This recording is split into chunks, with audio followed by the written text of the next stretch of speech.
Assalamualaikum warahmatullahi wabarakatuh. Saya Emma Dwi Jayanti dan rekan saya Ayunda akan mempresentasikan salah satu artikel yang berjudul Solvabilitas Modal dan Dampaknya pada Harga Saham Bank yang Terdaftar di Bursa Efek Irak. Ini menerapkan ke National Bank of Iraq. Penelitian ini diteliti karena adanya masalah keruntuhan finansial yang seringkali dimulai dari modal yang tidak mencukupi untuk menghadapi banyak risiko. Nah, lalu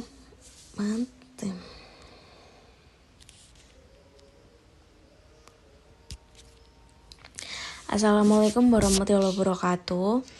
Nama saya Emma Dwi Jayanti dan rekan saya Ayunda akan mempresentasikan salah satu artikel yang berjudul Solvabilitas Modal dan Dampaknya pada Harga Saham Bank yang Terdaftar di Bursa Efek Irak. Ini menerapkan ke National Bank of Iraq. Penelitian ini diteliti karena adanya masalah keruntuhan finansial yang seringkali dimulai dari modal yang tidak mencukupi untuk menghadapi banyak risiko. Maka dari itu, adanya peluncuran keputusan Basel I, II, dan III. Penelitian ini bertujuan untuk menunjukkan kebutuhan yang paling penting. Nah, Basel III ini sebagai indikator keuangan yang kemudian diuji cobakan pada salah satu bank aktor sektor swasta atau Bank Nasional Irak yang akan menunjukkan dampak indikator solvabilitas dan likuiditas terhadap harga saham dan keyakinan investor untuk berinvestasi. Nah, keputusan Basel III ini ada dua. Yang pertama, yaitu penyesuaian kecukupan modal terhadap kredit, operasional, dan risiko pasar. Lalu yang kedua, ini ada 3 kriteria yang diperkenalkan: net rasio pendanaan stabil, rasio leverage, dan cakupan likuiditas perbandingan.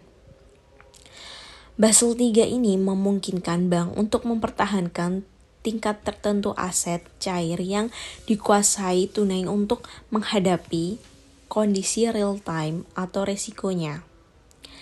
Riset ini berfokus pada bank-bank Irak yang terdaftar di Bursa Efek Irak, karena Irak adalah pasar keuangan yang sedang berkembang, yang berupaya untuk menarik investor asing melalui penerapan strategi yang sudah jelas dalam mengurangi risiko krisis keuangan berdasarkan penerapan keputusan Basel III.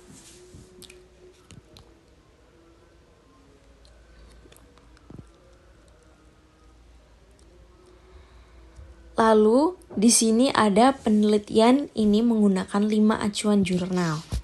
Yang pertama, yaitu solvabilitas dan kecukupan modal bank dan lembaga keuangan, yang dilakukan oleh Martin dan Ines 2008. Ini mempresentasikan sebuah studi berjudul Review dan Perbandingan Modal Berbasis Risiko Standar. Mereka menyimpulkan bahwa tidak ada standar tunggal modal di industri asuransi dan lembaga keuangan. Ada cukup banyak ketidakkesepakatan tentang bagaimana sektor industri tersebut di seluruh dunia dan tidak ada bukti empiris tentang metode atau persyaratan yang paling efisien. Yang kedua, itu ada studi Khidmat dan Rehman 2014. Ini menemukan solvabilitas yang ditentukan oleh debt to equity ratio memiliki hasil negatif yang berpengaruh signifikan terhadap ROA dan REO-nya. Sedangkan yang ketiga, ini ada studi dari Reinhardt dan Kenneth 2011. Ini diterapkan pada perusahaan penginapan. Jadi dari hasil penelitiannya itu didapatkan hubungan yang positif antara rasio hutang dan rasio properti, pabrik, dan peralatan terhadap total asetnya. Dan pendapatan per kamar yang tersedia itu atau RevPAR-nya. Namun dari hasil penelitian ini, RevPAR dan pendapatan memiliki hubungan yang negatif tetapi signifikan.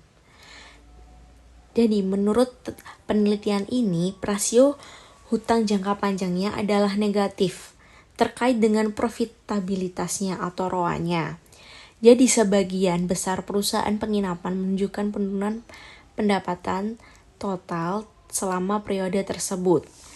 Yang keempat, ini ada dari studi Denbach 2014, mempelajari pengaruh bank kapitalisasi pada ROE bank untuk menemukan peningkatan modal yang menyebabkan peningkatan ROE yang signifikan. Lalu yang kelima, ini ada dari studi Tani 2013, meneliti dampak struktur modal tentang kinerja Bank Yordania. Yang tadinya regresi berganda diterapkan pada indikator kerja seperti laba bersih, return on capital employed, return on equity, dan margin bunga bersih, serta total hutang kepada total dana dan total debt to total equity sebagai variabel struktur modal. Hasil penelitian ini menunjukkan bank yang kinerjanya yang diukur dengan laba bersih atas modal yang digunakan dan margin bunga bersih terkait yang secara signifikan dan positif dengan total hutang. Sementara total utang ternyata tidak signifikan dalam menemukan laba atas sekuritas di industri perbankan Yordania. Selanjutnya akan dijelaskan oleh Mbak Ayunda. Assalamualaikum warahmatullahi wabarakatuh. Saya Ayunda Dwi Ramadanti, NPM 78. Di sini saya akan melanjutkan presentasi sebelumnya. Selanjutnya ini ada research metodologi atau metodologi penelitian. Nah, di metodologi penelitian ini bertujuan untuk menunjukkan persyaratan terpenting Basel III sebagai indikator keuangan.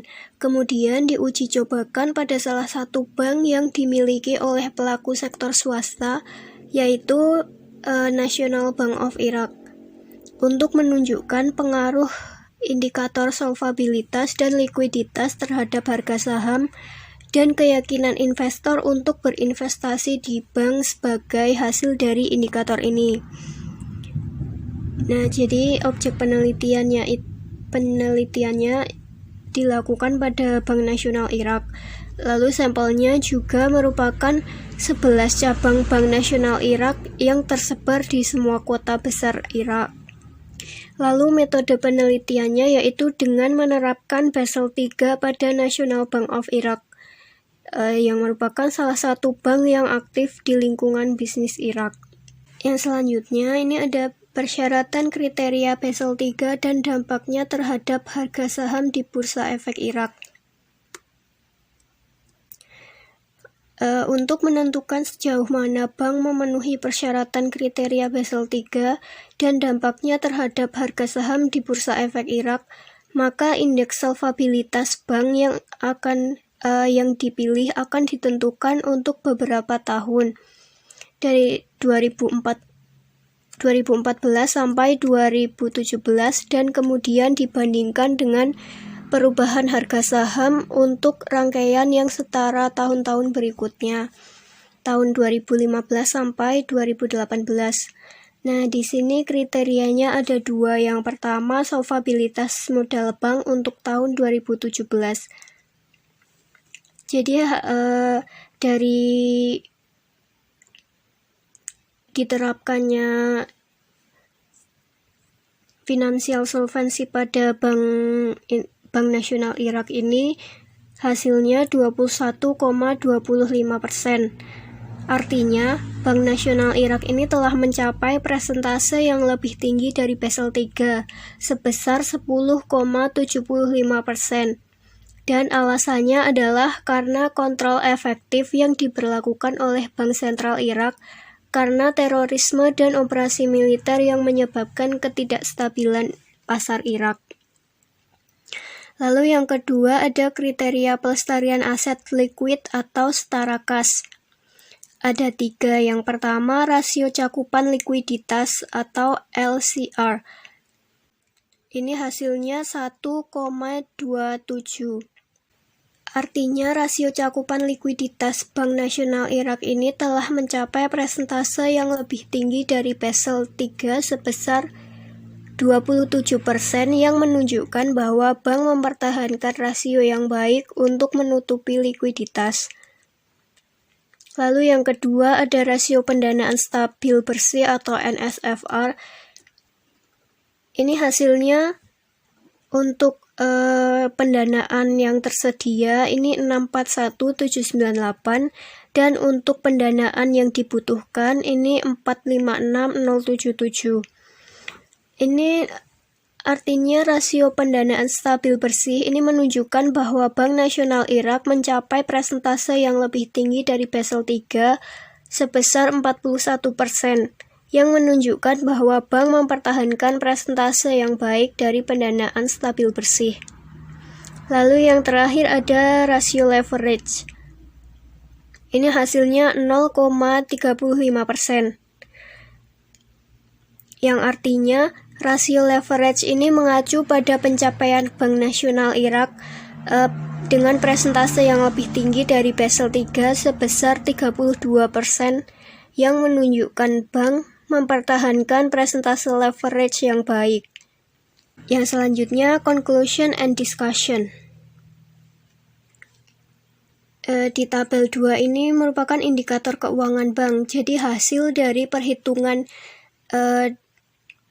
sebelumnya ini hasilnya, yaitu pada tahun 2014 FS-nya 22,2, LCR 1,63, NSFR-nya 1,21, LR-nya 0,22 sampai tahun 2017 bisa dilihat.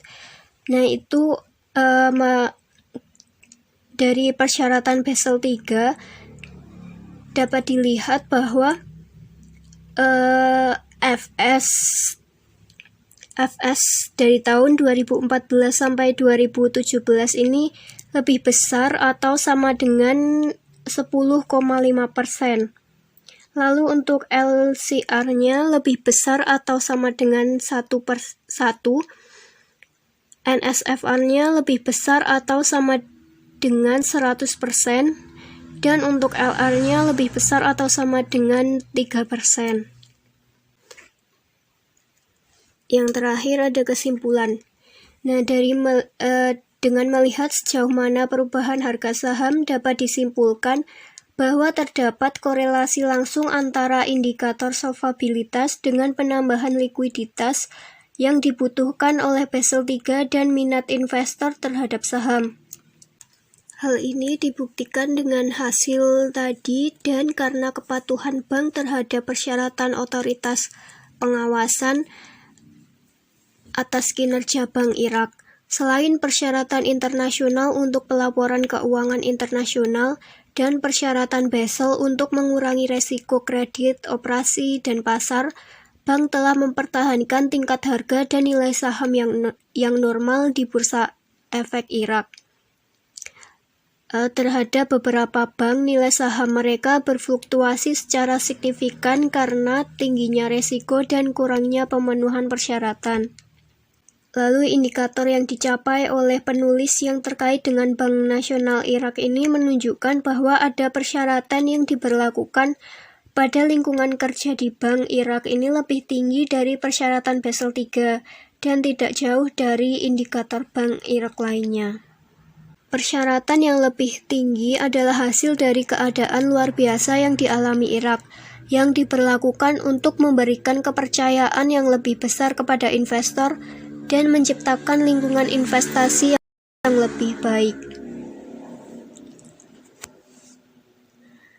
Sekian yang dapat kami sampaikan. Apabila ada salah dan kurangnya kami mohon maaf. Terima kasih. Wassalamualaikum warahmatullahi wabarakatuh.